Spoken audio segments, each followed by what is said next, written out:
सत साहिब जी बोलो, सतगुरुदेव की जय। ये पूरे विश्व को संदेश है संत रामपाल में। एक कोट जन्म तने भ्रमित हो गए, कुछ ना हाथ लगा रहे। फुल वीडियो वॉच करना, एक लाइक एक कमेंट करके चैनल को सब्सक्राइब कर देना। इस वीडियो का मुख्य उद्देश्य जगत गुरु तत्वदर्शी संत रामपाल महाराज जी द्वारा तत्व ज्ञान पूरे विश्व में फैलाना है। जिस समय परमेश्वर आए थे स्वयं अपनी राय जरूर देना। 120 वर्ष या रह करके कलयुग में उनके 64 लाख शिष्य थे। उनने किसी को उत्तराधिकारी नहीं बनाया कि अन्य को भी कह दू तू नाम दे दिया करे। इस नाम का देना कोई बालकों का खेल नहीं। एक अनमोल जीवन, मनुष्य जीवन के साथ खिलवाड़ करना इनके जीवन को नष्ट करना मात्र है और अपने सिर पर भार धरना। तो परमात्मा स्वयं इनाम देते थे। उनको मालूम था कि नाम देने का अधिकारी यहां कोई नहीं हो सकता। वो इतने वजन को सहन नहीं कर सकते, इस सफर में वो सफल नहीं हो सकते। तो उस समय परमात्मा ने स्वयं ही 64 लाख शिष्यों को स्वयं ही उपदेश दिया था। और आज इस दास को,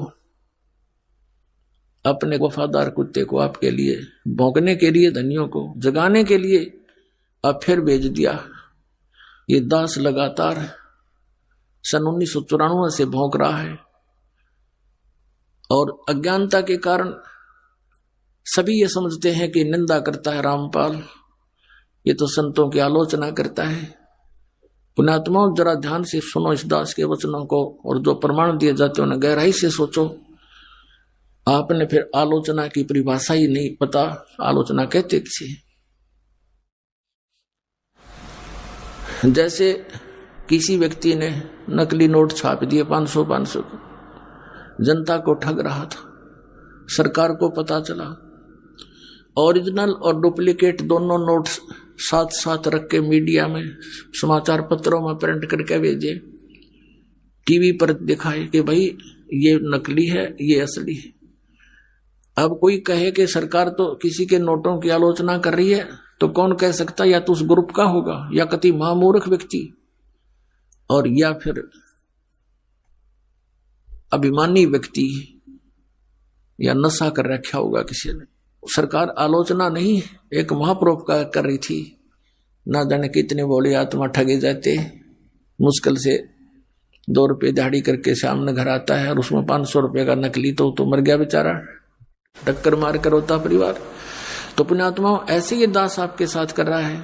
इन सब नकली संतों के इतिहास दिखा दिए, नकली महर्षियों के इनके विधान दिखा दिए, इनके द्वारा लिखी पुस्तकें आपके रूबरू कर दिए। किसी विद्वान थे, इनको कख भी पता नहीं और करोड़ों व्यक्तियों को बर्बाद किए बैठे हैं। अब इनको अभी लज्जा नहीं आती, क्योंकि इनको पता है कि हमने इतना ज्ञान फैला दिया है कि हमारे जीवन में तो शायद ये नहीं समझ सकेंगे रामपाल की भाषा को। लेकिन पुण्यात्माओं,